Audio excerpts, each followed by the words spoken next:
Any questions?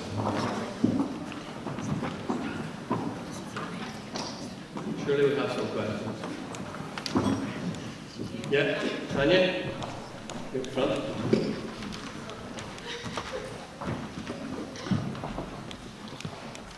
Okay, I'll kick the ball off, see where it goes. Thank you very much. I'd like to direct a question to the panel, but maybe specifically to Geraldine. I totally accept in the redevelopment of new periodic standards we have to think about technical competency.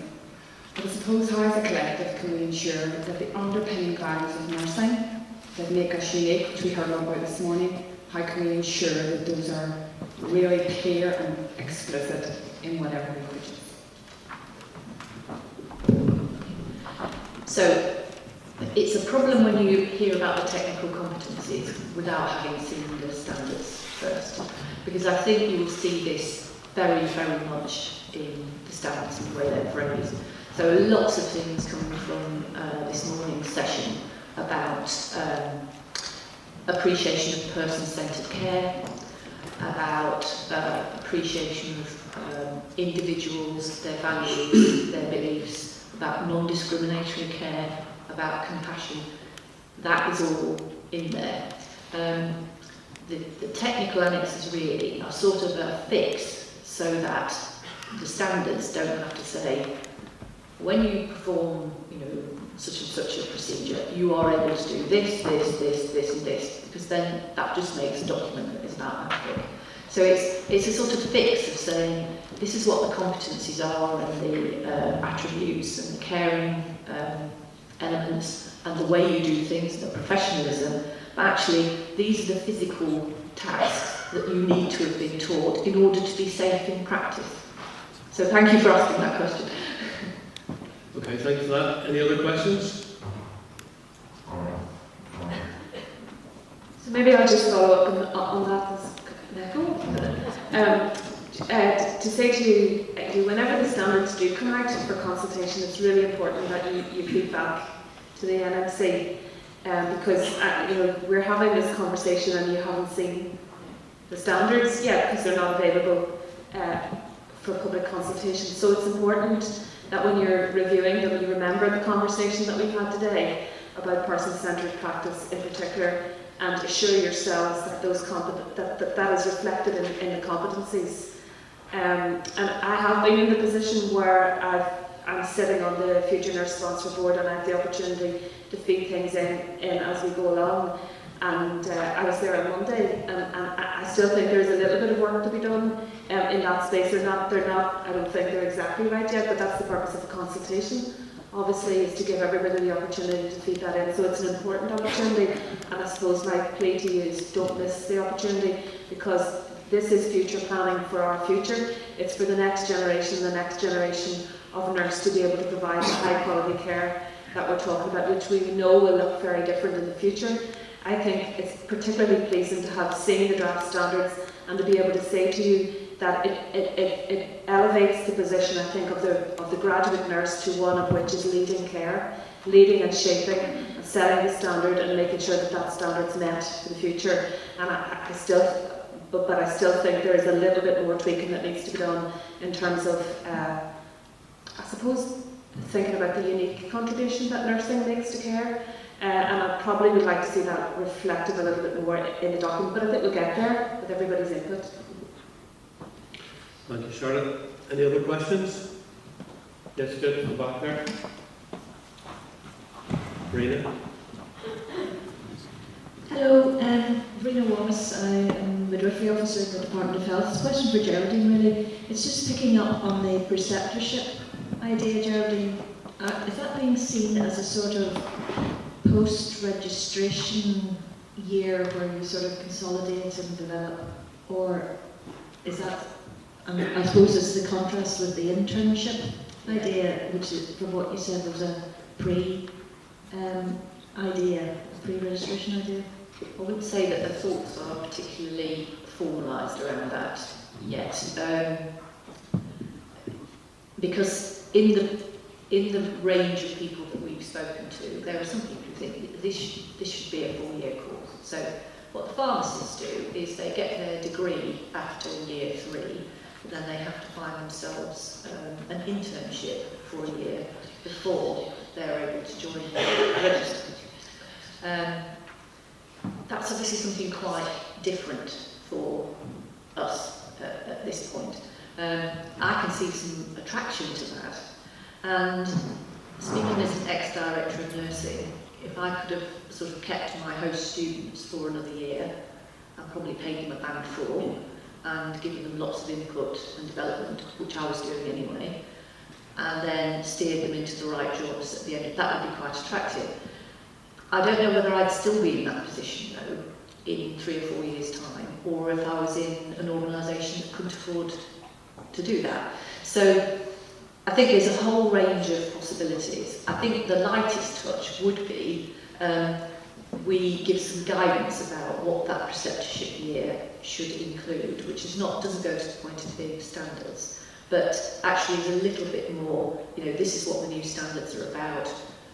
We really think in the first year post-registration there needs to be some formal structure around making sure that people achieve this, and at that end of the year they probably reflect on whether that happened or not. So I think there's a few ideas around that yet, but none of them are certain or set in stone or have been anywhere near discussed at large. And what do you think? Well, it's an interesting idea, and as a previous assistant director in England, I know that there would have been a huge positive side to the keeping your students in the institutions that they have been trained in for a period of time. But I take your point about can you pay them and have you the jobs. Okay, thank you. Another question over here, someone?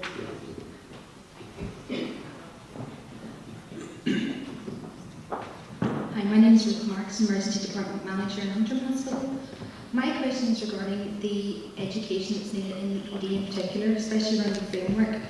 If you're looking at 4 separate specialties, though, adult, children's, learning disability and mental health, as an emergency department we're supposed to have paediatric nurses. We're having difficulty recruiting dual trained nurses, but we'd also benefit from having mental health specialty nurses within the ED department as well. With the electronic healthcare record coming into play as well, the IT skills required for that is also a major factor for us. Is there anything in regards to the education programme where the EDs can benefit from a shortened programme of mental health and children's nursing training that can be brought in to assist us in our recruitment problems at the moment? Okay, maybe Charlotte, would you like to kick off on that one? So I think there's 2 things. I think that's a problem for, well, I say here and now, but probably the medium term. So in relation to the LMC, the work that they're doing, and I think the new graduate programme will help address some of those issues, because everybody will have a broader understanding of certain competencies that apply to the 4 fields of practice. So the expectation is that a general nurse will have more skill around managing mental health patients, and a mental health nurse will have more skill around managing comorbidities, for example. So I think that will help in the long term with that, but it doesn't get away from the problem of how we deal with the here and now. So we have commissioned more children's nurse places this year. We've the minister, before she left, commissioned an extra 100 places for nursing this year, on top of an extra 100 for last year. So we're now up over 800 nurses per annum that are going through undergraduate programmes. We've specifically looked at children's and midwifery in terms of an increase along general this year. Very, very small increase in mental health. The fact is we probably need more of all of those types of nurses, but we don't have the money in the department's budget currently to increase it any further. To do what you're suggesting would mean having to divide out the post-registration budget differently, something we can certainly think about, but at this moment in time there would be no plan to have a shortened course in either of those 2 programmes, because I think what happens is the nurses train. So what's happened is nurses have trained in paediatrics for ED, and then they've got the qualification and they've gone to work in children's. So it doesn't matter what way you do it, that's always going to be a pull for a paediatric nurse to go and work in children's. So I think we have to be probably a little bit more creative about how we do that. Okay, I think there's somebody over this side, is there? Yes. Second table in. Oh, sorry, go for Gareth first. Sorry, if you just hold on, we'll come back to you. Can I just go back to that last question? Sorry, Sure. as well. And I think with the framework, I think it's an excellent starter because we know as a nursing workforce we have the solutions, and even though each of our own departments have those little differences, and I think we can use that, the framework, very much as a strategy of how we are going to continue to develop our workforce in those specialised areas as well. Okay, Gareth? Thanks, Alan. Gareth Martin from the Royal College of Nursing. I suppose it leads on from that, my question, Lindsay, and it relates to, I suppose, workforce planning and safe staffing and phase 2 of normative staffing, or the Delivering Care project, and how the framework fits with that in relation to the career framework and the actual safe staffing levels required within the emergency departments. I don't see any conflict, Gareth, unless I'm kind of missing something. I don't see any conflict. I think the work that's been done around delivering care in the ED department will identify how many graduate nurses we need working in an emergency department, and then that framework enables those graduate nurses to develop at the level and pace that they need, with some support around them to meet the requirements of the framework. That's not going to happen on the day people go on the NMC register. That's going to happen over your career as an ED nurse, but particularly, I suppose, focused on the early years where you're absorbing all that information. So I see the two sitting hand in hand. I think the work in delivering care is really important, and it's work that we need to continue to do, and to have all of those specialties, the evidence base and the work completed in order to move forward then with the additional resource that will be required to implement it, if that be the case, at the speed at which the money becomes available, which is actually the really tricky situation. We're in the money at the moment where we know in specialties what we need to meet delivering care, but we don't always have the money, and B, we get the money, the problem that we have with recruitment at the moment is preventing us from reaching those delivering care levels. Okay, question Can I- here, second. Can Sorry. I just add to that, Gareth? I think there's something about, the ECA competencies, the Royal College of Nursing competencies is very much, the point of registration. Every emergency nurse, and the expectation is that every emergency nurse will actually go through those competencies. So it actually should complement, your staffing levels and support that. Okay. Second table in here, with patients up.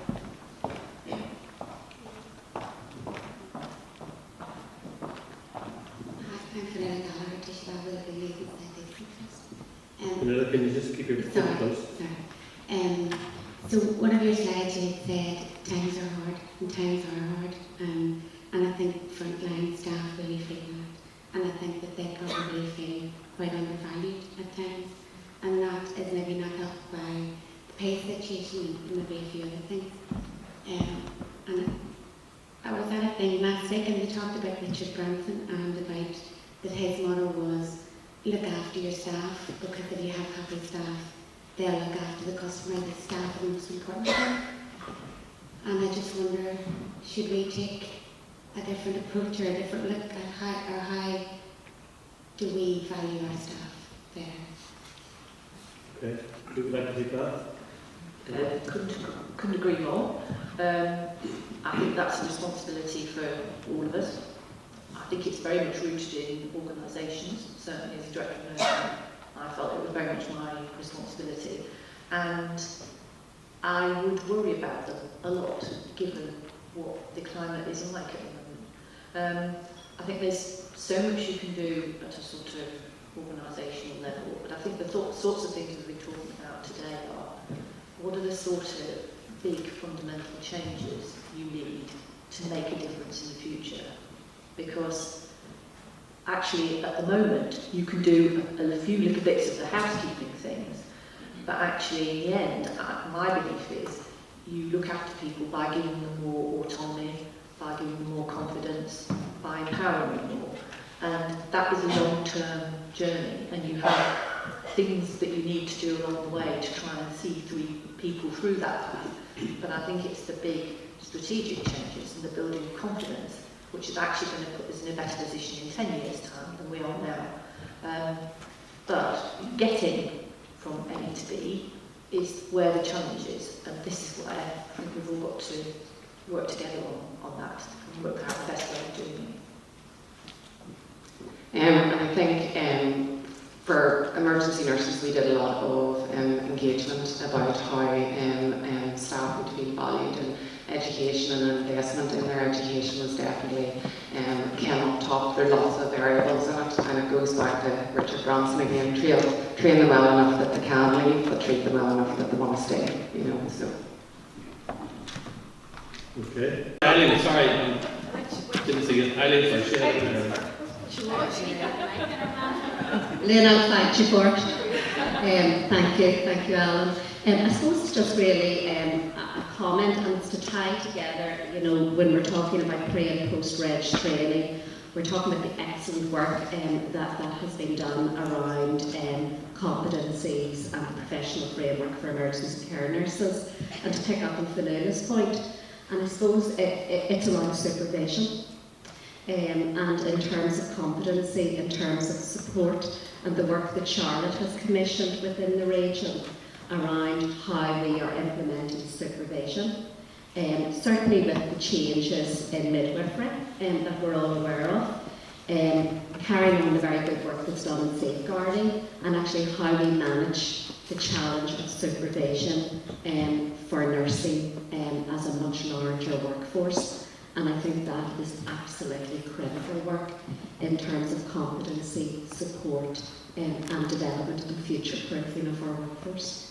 Okay, could I maybe go to Geraldine first, maybe give the NMC perspective on supervision, particularly midwifery? In midwifery. So both ways, you mentioned midwifery as well. So the new models of supervision in midwifery are just going to come in, so I think time will tell. I think relating to supervision in nursing, I think this is why we're keen to look at the mentorship model and change it to something which is more flexible and fit for purpose. So we've seen different models emerging in different parts of the country. The CLIP model, where actually you involve more registered nurses supervising people at a level which they are capable of supervising them, and making a much more joint and teamwork approach rather than leaving it to one mentor, who sometimes you're lucky if you can overlap that mentor working with that student, given, you know, the constraints around staffing levels and shifts and those sorts of things. So I think actually emphasising supervision, making it more of a joint responsibility for the whole team, and actually putting some of those fundamentals of supervision into pre-registration training. So we may have third-year nurses supervising first-year nurses, where it's something that they have already achieved competence. Don't know if you want to say anything about that. Charlotte, do you want to say anything?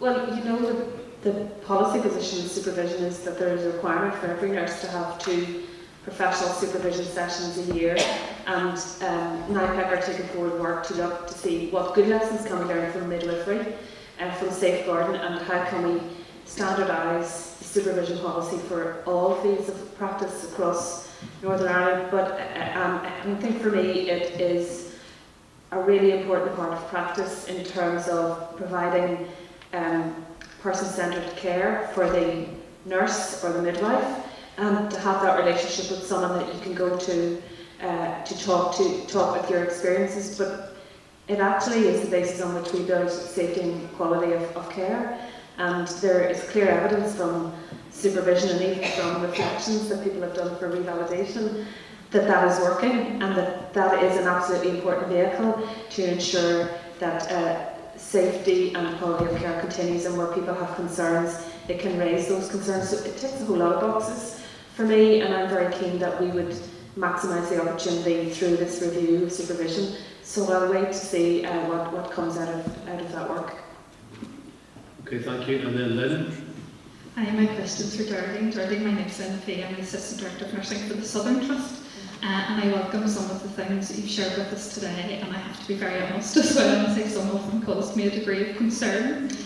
You had mentioned about everybody's job to support and coach, not just the mentor, which I agree with. But you then went on to describe possibly removing the 40% requirement and the removal of the mentorship training, and for organisations to be able to develop their own model.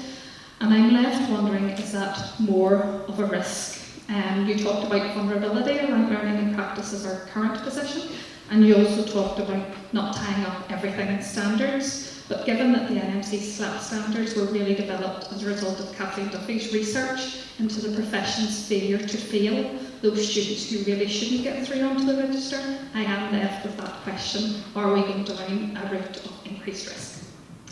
Well, I hope not. There are a number of views on this, as you said.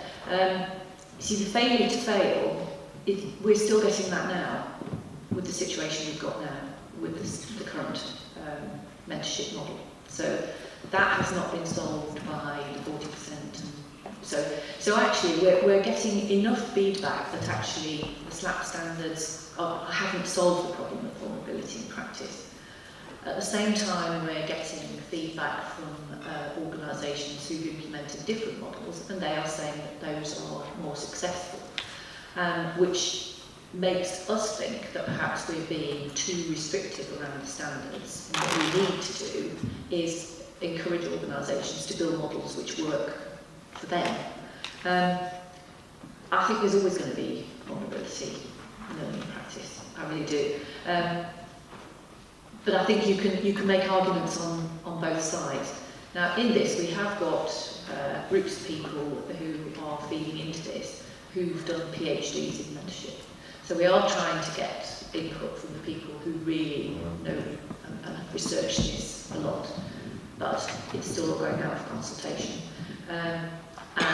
But I think the current model, while there are some fabulous mentors out there, I don't think all organisations manage to deliver it in the way that it's effective, and that makes us think maybe we should change it.